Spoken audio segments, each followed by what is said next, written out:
Hey guys, I'm Elizabeth, the curly-haired country gal. I got to team up with these ladies to discuss meat rabbits. We've already discussed some basics and housing options, and next we're going to talk about feed. Let's do this thing.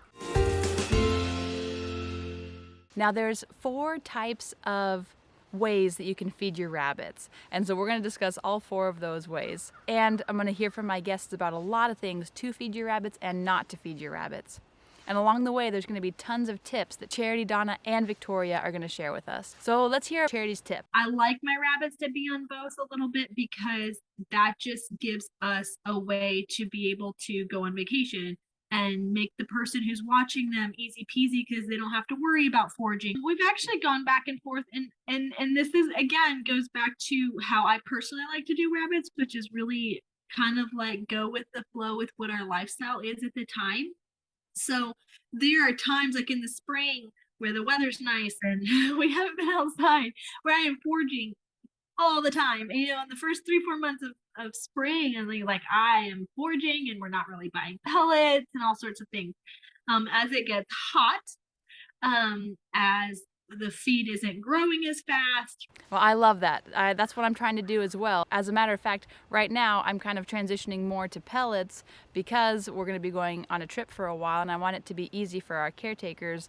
But there's some other great ways to feed your rabbits. Let's look at options 1 and 2. We also do supplement right now with an 18% pellet. Buy a rabbit pellet from our local feed store. Feeding the appropriate amount on that.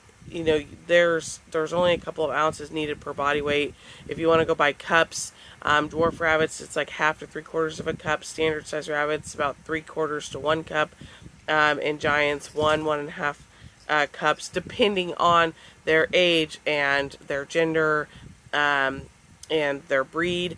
If it's a nursing doe or your grow outs, they will be free fed on things, but you don't need to go pellet heavy on those. If you're offering a lot of other things, chances are the pellets will be the last thing eaten or they will be left over often. So make sure that you monitor that and let them eat the pellets down before you start replenishing new pellets on top, or you start to get stale food at the bottom. We started out using pellets with our rabbits, but it became really expensive. So we swapped to doing a mixture of oats, and we would soak peas and give them those, some sunflower seeds, sometimes barley.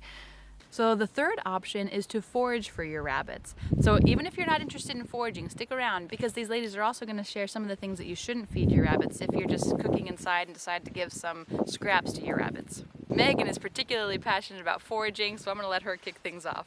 Our rabbits are fed everything right here grown on our homes. I love to forage for my rabbits. And forage. Their food gets thrown right on the ground.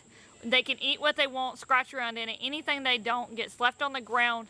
My rabbit tractors, it just stays on the ground and compost in place. So right now I forage with a little sickle, and it's actually way faster than you would think. We use a rice knife and just scythe the grass, and it seems to work. We do kind of give the longer grass. We've got quite a bit growing around our fruit trees and stuff, so it's not the little short lawn grass.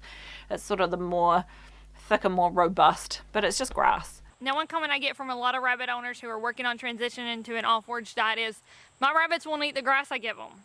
And that is because even though grass is nutritious for rabbits, it doesn't contain the most nutrients. Rabbits are calorie hogs. They want to eat that food source that is going to give them the most nutrition and the most calories in the least amount of time. And unfortunately, fresh grass is mostly water. So hay is different because it's dried out, so the calories and stuff is more concentrated. You do lose some nutrition during that drying process, but what is there remains, really concentrates down. So if you have a more nutrient-rich form of rabbit food in that pen, the rabbit is going to eat that first and the grass last.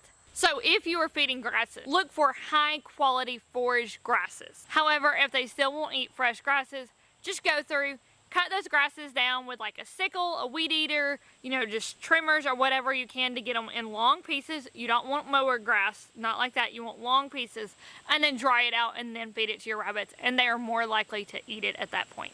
I don't use any kind of commercial rabbit pellets at all. If I am going to buy any kind of food source for my rabbits, it is a hay option. I recommend feeding hay all the time anyways. Obviously some good quality hay. Horse quality hay, Timothy orchard grass, brome, a lot of leafy greens. Or something out of the garden.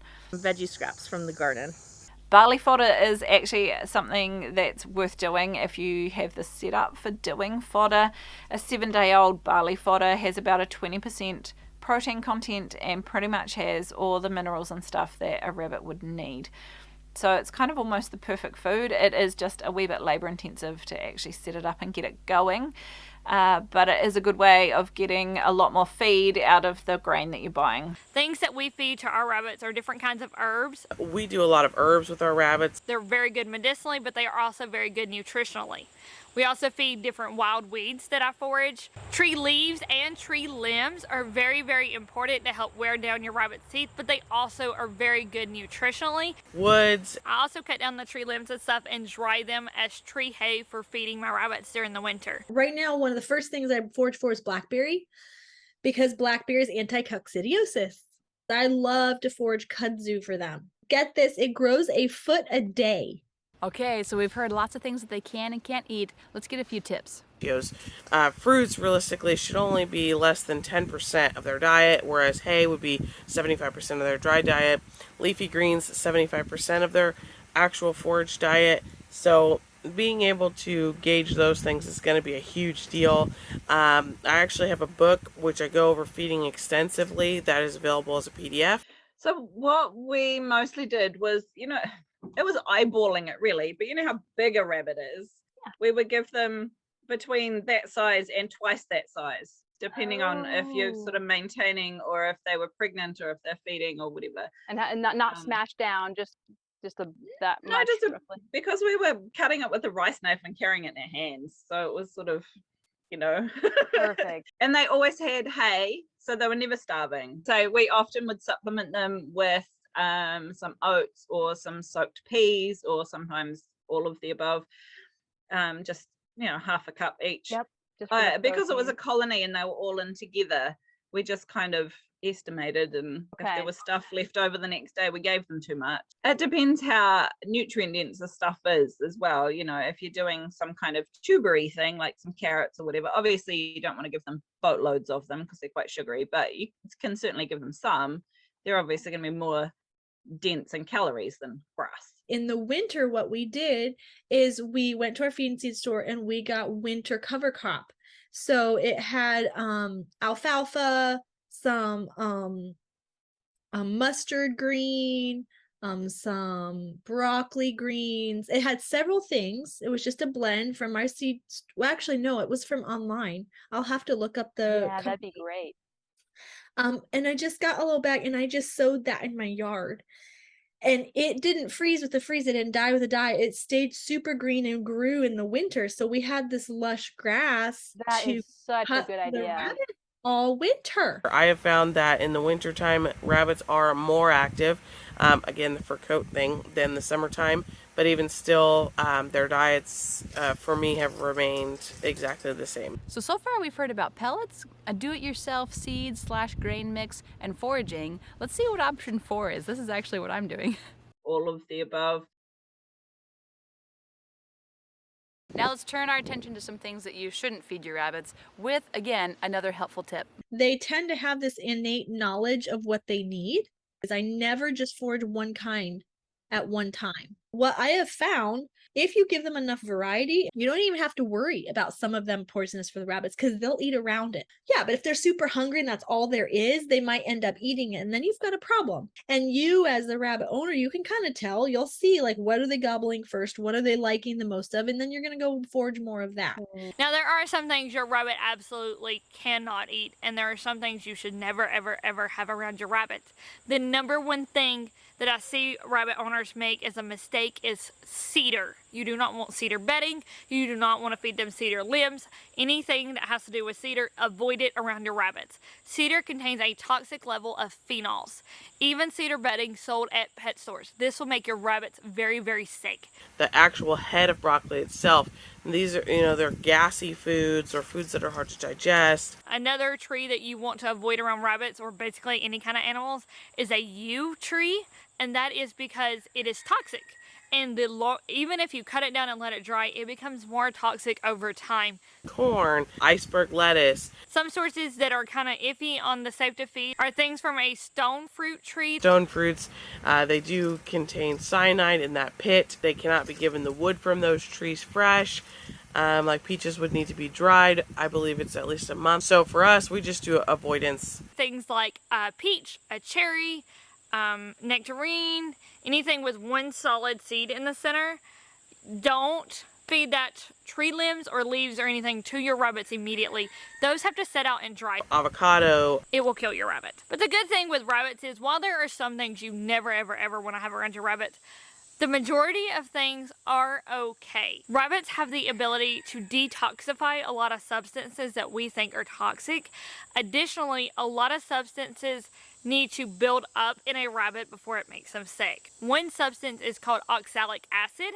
So a lot of oxalic acid over a period of time will make your rabbit very, very sick. Things that you may think you can feed to your rabbit that have oxalic acid in them are like beet greens and spinach. Those are two big ones. You can feed it to your rabbit in small amounts, and you want to do it like every few days. And you also want to feed it with other food sources that are low in oxalic acid to kind of help balance that out. But while we are on the topic of things that you think you can feed to your rabbit that you shouldn't, let's talk carrots. Bugs Bunny lied to you. Rabbits should not be eating carrots. Carrots to rabbits are like me handing you like a ginormous 20-pound chocolate bar or something. You gonna think chocolate tastes good, if you like chocolate, of course. But after a little bit of eating that 20-pound chocolate bar, you're going to get very, very, very sick. The same with rabbits and carrots. A little bit might be okay, and I'm talking like when you're peeling your carrots to cook and you give a rabbit one carrot peel, that might be okay and could be a great treat, but a chunk of carrot, no. Don't do that to your rabbit. The sugars in the carrot will really mess with your rabbit's digestive system, can cause bloat, and can kill your rabbit. Instead, feed the green leafy tops of the carrots. Those are great for rabbits, completely safe to feed. Give that instead. Okay, you already know what I'm gonna say, but do it anyway. Go ahead and go check out one of the channels of one of these women below. And if you wanna follow me, go ahead and subscribe. So now that you know about rabbits, you know how to house them, and you know how to feed them, next time we're gonna talk about breeding. Thanks.